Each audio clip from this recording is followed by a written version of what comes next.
Okay, everybody. Hello. Welcome to video lecture number two for quantitative and qualitative research methods. And so there's basically um, two sections to what we're going to talk about this week. One is we're going to pick up on the epistemology discussion that we talked about last time. And I think that's kind of going to be where I focus this video lecture. And then when we meet on Thursday, we can talk more about chapter two and review of the literature and that sort of thing. But I wanted to be clear the reason that we're talking about epistemology and worldview in this, and they talk about this in the book. Um, but I think this is important is because um, you know your worldview, your view of your philosophical worldview can really impact the type of approach that you use for your research. I mean, when I talked last week, here's the way I think of it. When I talked last week, I talked about the scientific method. And certainly the scientific method is important to understand. It is an essential part of understanding where this whole approach to research came from, quantitative, qualitative, or mixed method. It sort of has its base in the scientific method. Hundreds of years ago, uh, there was a change in the worldview that where it was determined that questions could be answered based on objective data. And that was the start of what was called the scientific revolution. And prior to that, the thought had always been um, that you needed a more that the approach was to be more philosophical. That it was you were to think through um, the answers to questions. That people could use their own subjective experience to think through the answers to questions. And then as the scientific revolution became more and more solid, the idea was that you could start to answer questions based on objective data, based on collecting data and using that data in a way where the point of view, the opinions, the personal experiences of the person collecting the data and trying to answer the questions were removed. Um, Sort of one of the key revolutionary ideas to this was that the idea of the scientific method was that if you approached questions in a scientific way, in this rational, objective approach, it almost didn't matter who was collecting the data. Um, Prior to that time, the I the views of what you gathered would depend. If you were a philosopher, um, your decisions would be seen as different from if you were a priest or if you were well, I was going to say if you were a commoner, quote unquote, where you were just part of the general population, your view would be different. But even at that point, the view was that commoners, quote unquote, the general public couldn't do this. Couldn't their opinions weren't refined enough. They weren't basically intelligent enough.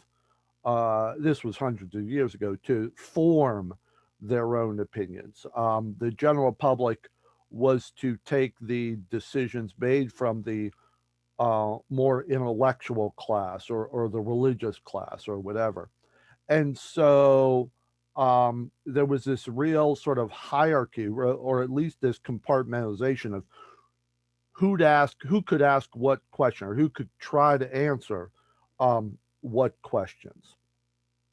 Um, Medicine, and it impacted not only philosophy and the view of the world, but also very practical thing. Medicine was seen as very limited in part because it was based only on sort of individual experiences.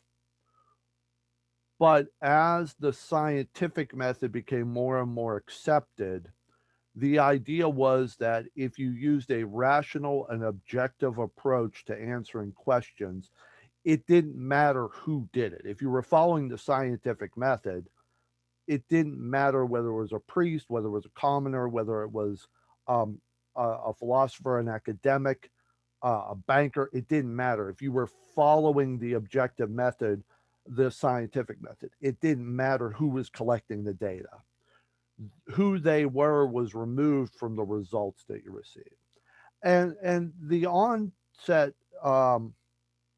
the increasing benefit of the scientific method, and the increased acceptance of the scientific method coincided with some other major events, one of which was the invention of the printing press. And the invention of the printing press meant that more and more people could learn to read.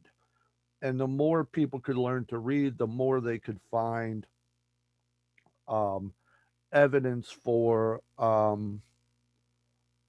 the more they could read about the scientific results that were out there. And so it was kind of this idea that facts are what mattered, and that objective scientific approach to facts um, is what is what the scientific method primarily had to offer. And so if you would read facts, you could draw your own conclusions about how to apply those facts or what the facts means. But the idea was that we would all have the same facts. It would just be what we do with them that uh, would change based on who you were. So it was almost like the reverse of how it'd been for hundreds of years prior to the time that the scientific method was more accepted. The idea was who you were sort of impacted what sort of facts you provided. And then later on, it was determined that it was the other direction, that the facts would set the stage, and then what you did with those facts would would change. So medicine became, rather than being the person who sort of tried different things and saw what worked and then told other people what worked, sort of your experience being uh, uh, what impacted the facts that you provided. Medicine was seen as, well, here are the facts, and we're going to train certain people to use those facts so as to help sick people. Uh, so that was the scientific method. Um, Now, sometimes you would be in a field. Now, part of the reason for that is because medicine was rather new. This is before the acceptance. We're talking hundreds of years ago. Medicine was not a well accepted, solid profession on its own. So you really only had personal experiences that you get from practitioners, other people. Um, so there wasn't a set of facts that were really considered solid for a while. So you really only had personal experience that you could go from the people who were practicing. So in many ways, for instance, commoners, quote unquote, the general public, may be the one who provided the facts for the medical profession because, you know, parents were taking care of sick children for hundreds of years before there was a professional they could take them to. And so they would learn what worked, they would share it with other people, and that at some point became an established set of facts. And then as the scientific method became more well accepted, what you saw were researchers who said, hey, let's take these facts as they've been out there and see if they really do hold up to scrutiny, if they hold up to objectivity, if they hold up to putting them to the test to make sure that they really are effective. Um, and so, and you could see medicine is a good way of um, of looking at the real impact of the scientific method, because what happened with medicine is prior to the acceptance of the scientific method, you would have all these different people doing all these different things that they either got from what they heard from other people or kind of what they came up with on their own, or what they saw work in different areas, and then they would try it, but it wasn't in any sort of repository. It wasn't one place where everybody was kind of accepting this is the same approach that we're all going to use, and this is what we found have worked. So when the scientific method comes along, rather than having this variety of things out there, that was probably impacted by personal experience. I mean, if you were a mother or a father, you certainly wanted to believe that what you were doing for your children was the best thing out there. So you weren't really being objective about it. If you know your parents had done something to help you, if you had pneumonia and you did the same thing with your children, you would want to believe that what you're doing is what's the best. Why would you not do what's best for your sick child? Um, and so there was a lot of subjective personal experiences that played a role in what sort of facts were emphasized out there. And so um, when the scientific method came along and you sort of established that, okay, well, we're going to have this one repository of objective, data driven conclusions that we are going to use to say, hey, here is what works, or hey, here is what doesn't work. And where that is going to be how we make the decisions rather than going on personal experiences or what Mabel down the street says worked for her kids. We are going to base this on objective, data driven facts. And so that's where the scientific method comes along. Now, the reason I bring that up, especially as far as where medicine was, because um, when you talk about things like clinical psychology, in the early 1900s, late 1800s, early 1900s, it's interesting. Psychology is a particularly interesting field with this because clinical psychology is just a branch of psychology. But psychology and clinical psychology actually were in two different places in the late 1800s, early 1900s. Psychology had been around for centuries in one way or another. Psychology at the time was testing things like um, how perception works, how our senses impact our behavior, how different moods and emotions affect us. And that had actually been studied scientifically for centuries, or for as long as the scientific method had been around. There had been studies of people's subjective experiences, whether it was what happened to them in terms of their senses, in terms of their perception, in terms of their mood, in terms of their anxiety level. All those things had been studied um, uh, like I said, for as long as the scientific method had been around. So psychology had a pretty strong foundation by the time it was designated as an individual um, scientific discipline. So what had happened is for hundreds of years, you had studies on perception, sensory experiences, mood, anxiety, those sorts of things, but they weren't a separate field of study. They were all covered um, under um, medical or physiological studies. It was not it was not considered a separate branch of study. Late 1800s, early 1900s, people started saying, well, we're going to study people's subjective experiences. We're going to study behavior. We're going to study mood. Um, we should make that a separate field of study. So it's only in the late 1800s that you start to see this creation of different departments at universities called psychology. Prior to that, psychology had been studied, it just hadn't been a separate field of study. So psychology comes sort of naturally through the scientific method, even though it's only in like the late 1800s that it starts to be designated as its own field of study.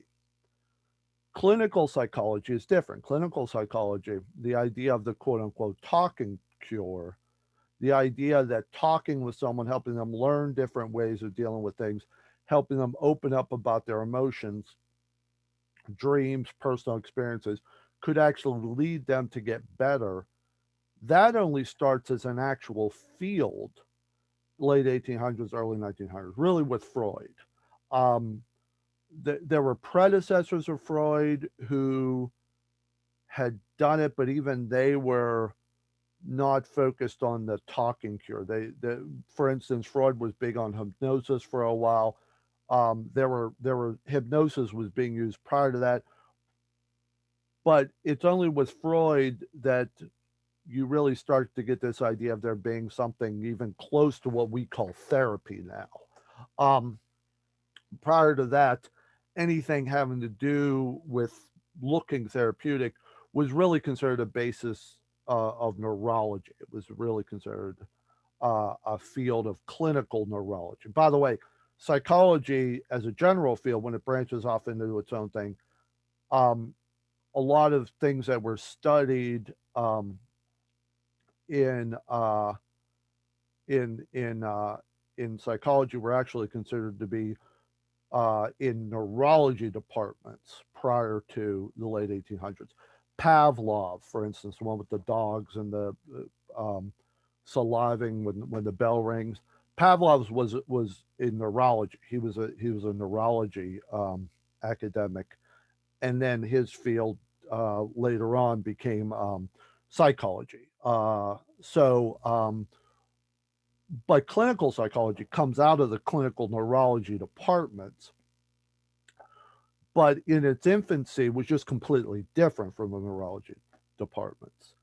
So it wasn't considered a sort of natural progression. It was psychology as a field, as an academic field, is kind of seen as a natural progression from medicine, physiology, neurology into this separate department. Um, Clinical psychology becomes almost a complete break from neurology.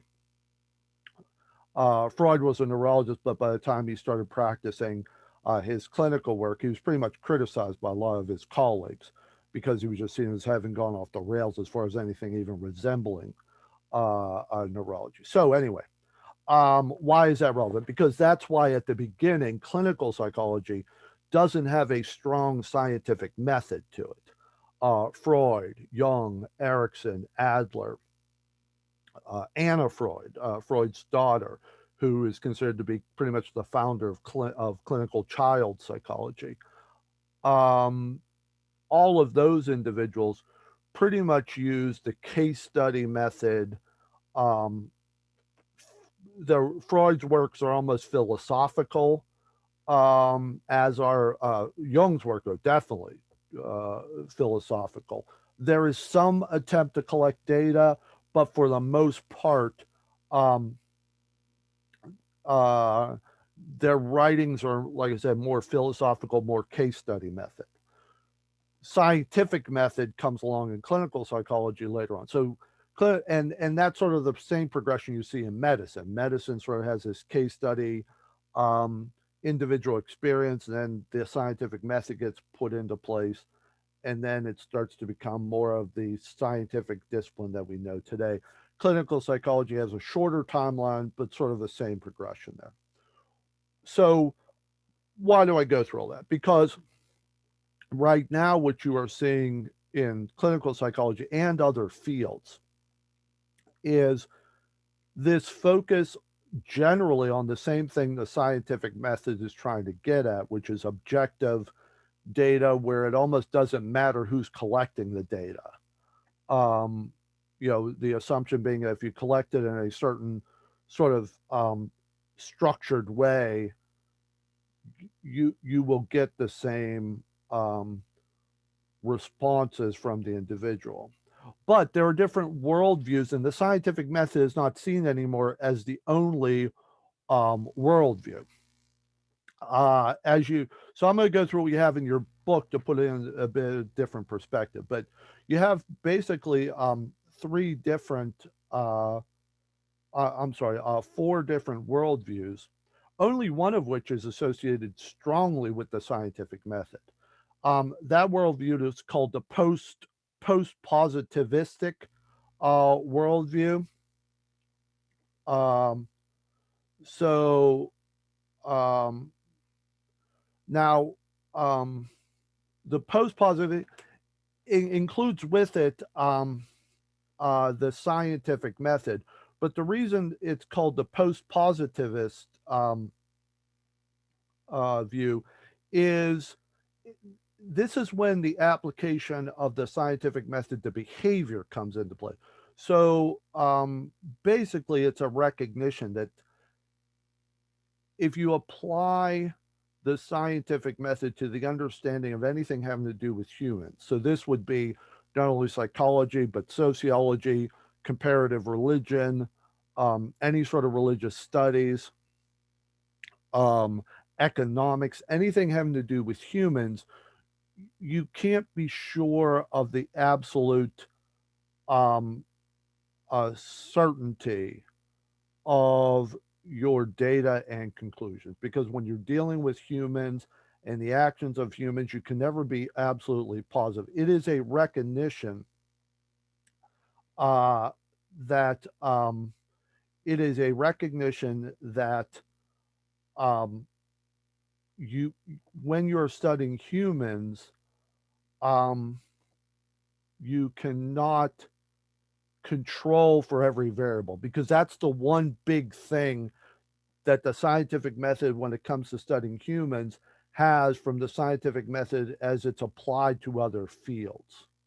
And that's that you can control every variable when you are studying most areas of biology, physics, um, chemistry. You can control all the variables. You cannot control all the variables, even know all the variables that you have when you are studying humans. And it is recognizing that helps sort of this post positive view uh, shows that you can never fully apply the scientific method to anything having to involve humans. Now, other than that, this post positive um, view is consistent with the scientific method. It focuses on causes and outcomes, cause and effect. Um, it looks for, what are the factors that cause certain outcomes to occur. It focuses on very specific questions, and that's the one thing. Yeah, I think I mentioned before, and this is kind of just reinforcing this whole idea. That's one big thing that distinguishes quantitative research from qualitative research. Quantitative research tends to focus on very specific questions because you're analyzing very specific, um, discrete areas that you can test. Um, Hypotheses and research questions which are part of quantitative research, tend to be very specific.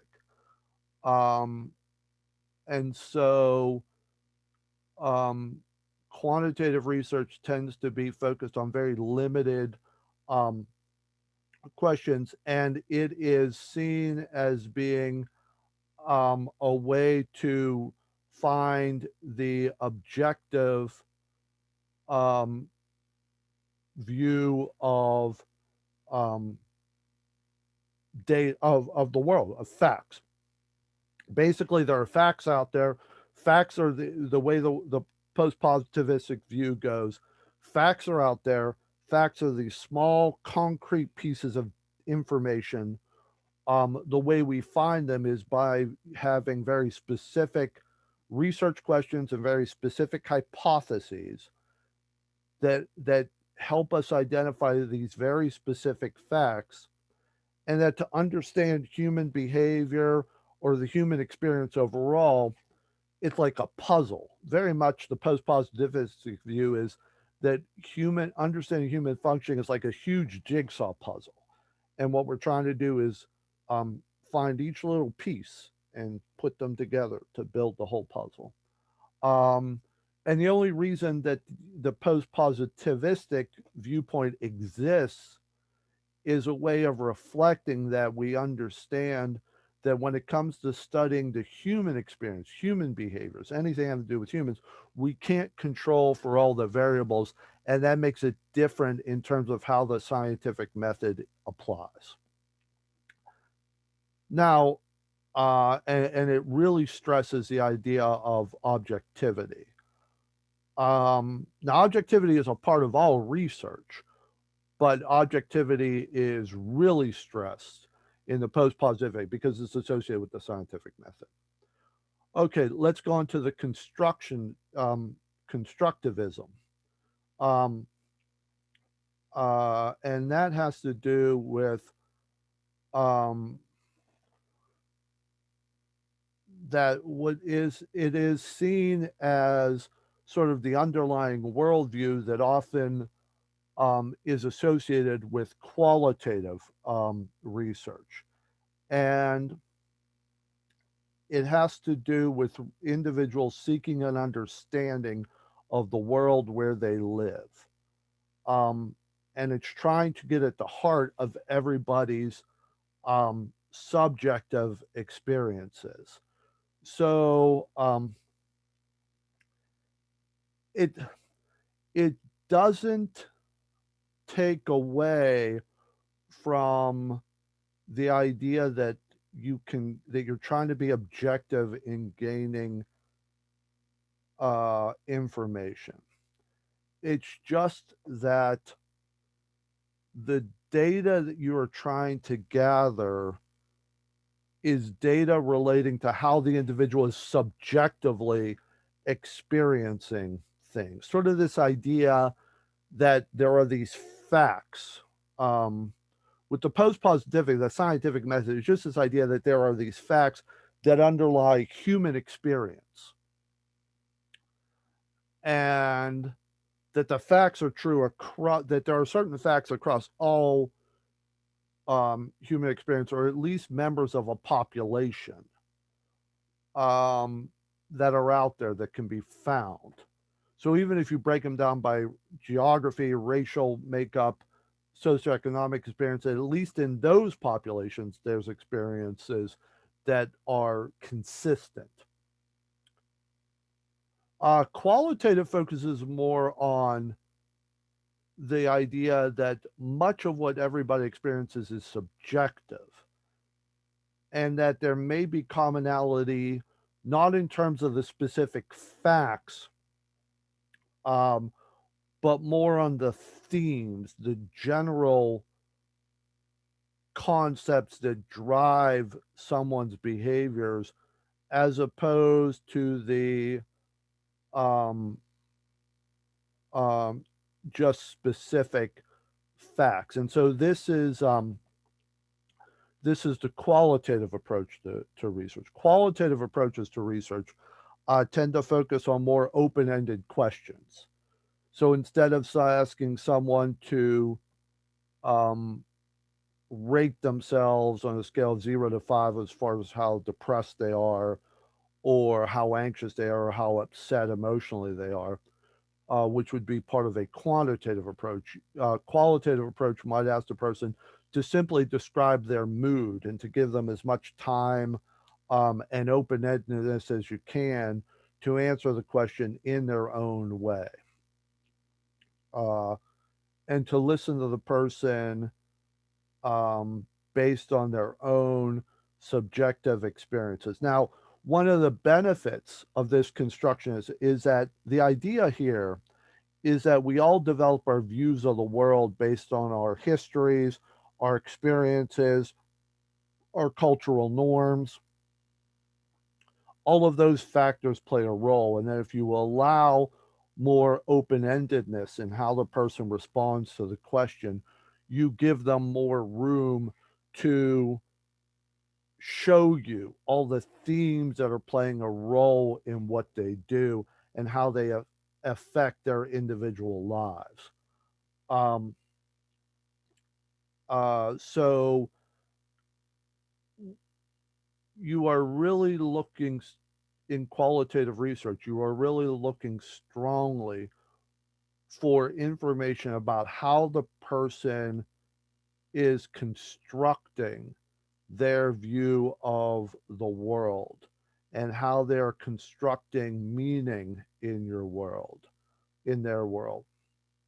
And one of the big differences between qualitative research, which again tends to come from this constructivist worldview as opposed to the post positive worldview, is that you don't start with a theory usually in qualitative research. Usually, qualitative uh, research is how you go about developing a theory because you are starting to find how it is that the individuals you are interviewing are defining uh, meaning in their lives. So, qualitative research use open-ended questions so that the people they are interviewing, the participants, can can share the themes and their approaches to developing um, their their uh, their views, their subjective meaning. Now, that doesn't mean the person consciously knows how they're developing meaning in their lives. So that's what the qualitative researcher does. They review, they analyze the qualitative data they obtain to sort of get a sense of the pattern these individuals are using to develop meaning in their lives and how they are using their experiences in the world um, to develop their own meaning. And that's what the qualitative researcher does. They gather information to find out how the person is developing and creating meaning and purpose in their lives. Now, the transformative worldview um, is one. It's it's sort of it's more along the transformative one is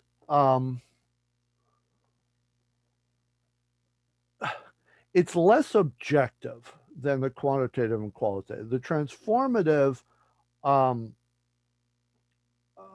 view of research emphasizes that um, you you want to get ideas about how the person um, uses or develops meaning, but that research has to have a purpose in terms of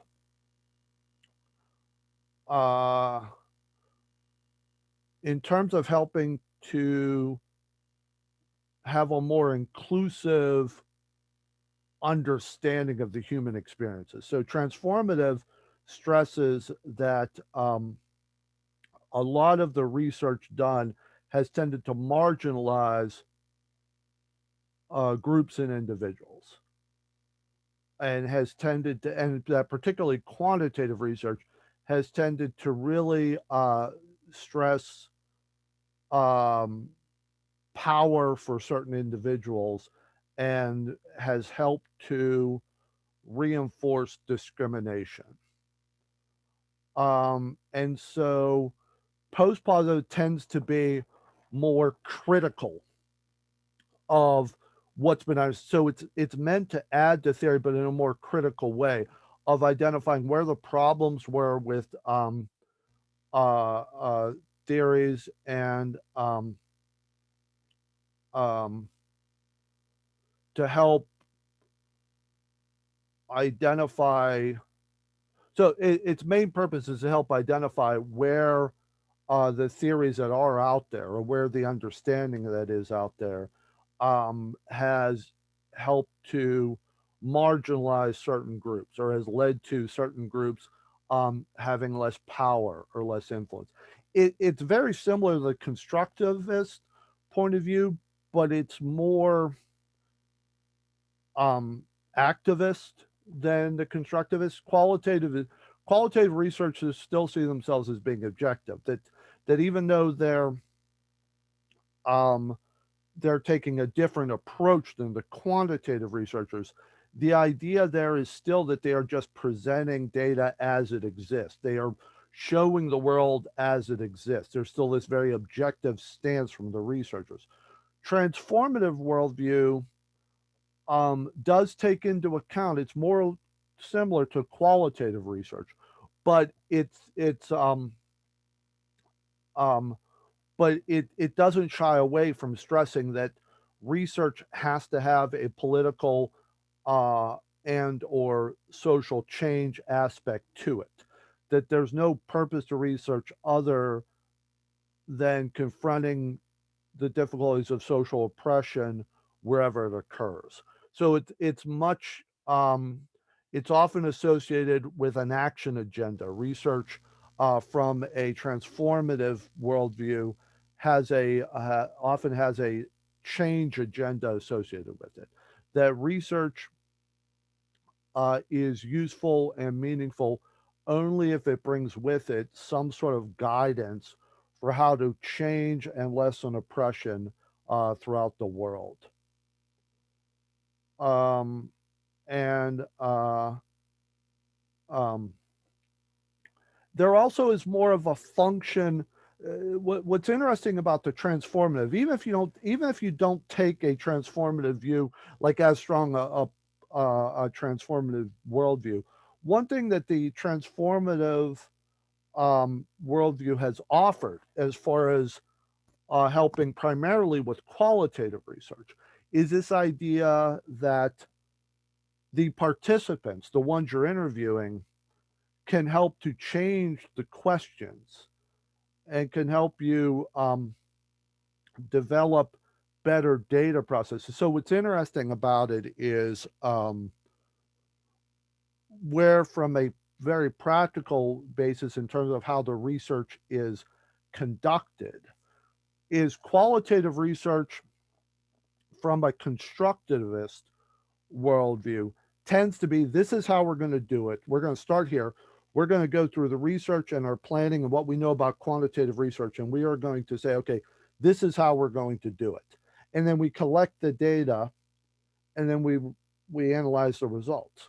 So it's, you know, planning or literature review, planning, collecting the data, doing the interviews, analyzing the data.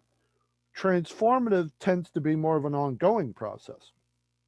Transformative research looks very similar to qualitative, except that there's more a sense of we're going to develop the plan, figure out how to we're going to review the research, develop the plan, ask the questions, but then as we ask the questions, we're going to modify them based on what people tell us that they think about the questions or tell us whether they feel pressure to answer a certain way because of how we're asking the questions, or whether they feel we're uh, we're pressing them too much to have to look at the things a certain way. Should we change the question? Should we change the approach? Should we change anything? So there's more of a rather than this sort of straightforward process, it even happens with the qualitative approach. The quantitative, I'm sorry, the transformative uh, approach from a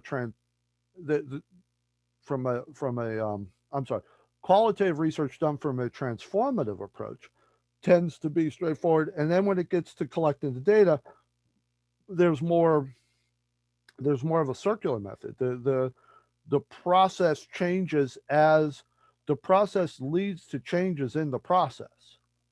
So that's one very practical uh, view, or one very practical way that qualitative research from a transformative worldview differs from the constructivist. There's more input of uh,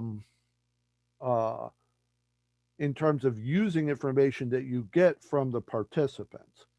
There's almost it's definitely along the lines of making sure that to whatever degree you can, there's not a power dynamic. You know, well, I'm the researcher and this is the participant, and I'm just going to tell the participant what to do, but it's more equal. It's like I'm asking you questions. If you have something you want to tell me about the questions I'm asking, tell me. There's more of a back and forth.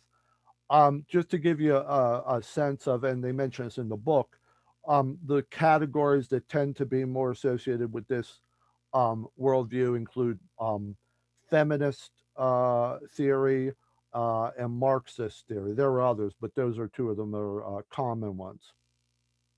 Uh, so transformative places a central importance on the study of lives and experiences of diverse groups that have traditionally been marginalized.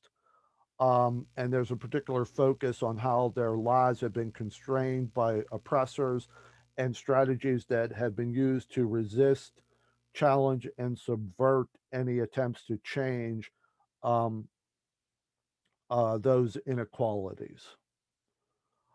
And then the pragmatic worldview um, is uh, that basically a practical, I'm sorry, pragmatic worldview is a focus more on finding things that work rather than solutions. Um, to give you a sense of where this worldview comes in, you know, I've often been um, uh, bothered, I guess is a good word, when I've been to like high school science fairs.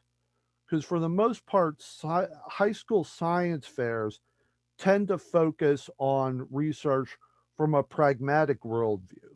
Pragmatic worldview tends to be the primary worldview associated with high school science fairs, where there's usually an attempt to find things like um, the fastest way uh, to get information across via computers, or the best method of social media, or the best way to grow plants, or the best way to keep a radio frequency.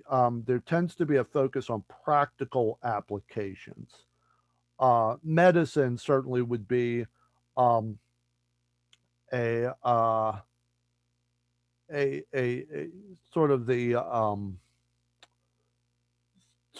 one of the clearest examples of research done from a pragmatic worldview. It's a focus not on any theory or any particular philosophy or any viewpoint. It's more to identify what works, what medicine works. Um, Clinical psychology research often tends to be pragmatic. You know, which therapy approach tends to be the most effective for what works. Now, I don't know that I agree with this, but the authors of your text seem to associate this more with mixed method research. Um, and that's only because mixed method research, which combines quantitative and qualitative, could be said to be taken from the view that You put in whatever works, whatever's going to get you the answer of what works, whether it's what medicine works, what therapy approach works, what method of using different uh, economic approaches work, what tends to get people, employed quicker, anything like that. So the reason why it's seen as associated with mixed method is because mixed method is seen as an approach that is used to help best identify what works. You use a combination, whatever method is going to fit the situation to show you what works. Um, and it's not that pragmatic researchers, it says here, the authors also say pragmatists do not see the world as an absolute unity. That's not always true. It's just that pragmatic research doesn't tend to emphasize absolute unity. You may have someone who strongly believes in a certain school of therapy or a certain religion or a certain way of understanding uh, physiology. You may have someone from all those areas uh, doing the research, but the research they're doing is more pragmatic to identify what works. They may be starting from their own theory, um, but um, uh, but they're looking for some pragmatic outcome. Okay, I think it's enough for now. Make sure you read the chapters that are assigned, and we'll pick up on talking more about research design and reviewing the literature and deciding on research questions at the next class.